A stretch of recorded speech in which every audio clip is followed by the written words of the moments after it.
మానవ సేవే మాధవ సేవ, గోసేవే గోవిందుడి సేవ అన్న నినాదంతో చెన్నైకి చెందిన తెలుగు వెలుగు సంక్షేమ సంఘం అధ్యక్షులు అల్లింగం రాజశేఖర్ మానవత్వాన్ని చాటుకుంటూ ముందుకెళుతున్నారు. తెలుగు భాష పరిరక్షణ కోసం కృషి చేస్తున్న ఈయన ఓవైపు తెలుగు విద్యార్థులకు తనవంతుగా సాయపడుతున్నారు.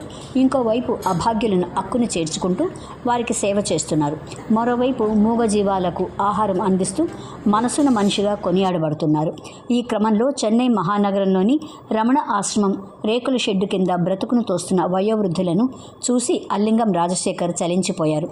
వీరిలో మానసిక వ్యాధితో బాధపడుతున్న వారు కొందరైతే ఇంకొందరు కన్నబిడ్డలు వదిలివేసిన వారు ఇక్కడ ఉంటున్నారు. ఆశ్రమంలో ఉంటున్న దాదాపు 130 మంది వయోవృద్ధులకు తెలుగు వెలుగు సంక్షేమ సంఘం తరఫున ఇడ్లీ, పొంగల్, మెదువడైతో కూడిన టిఫిన్ సౌకర్యాన్ని కల్పించారు.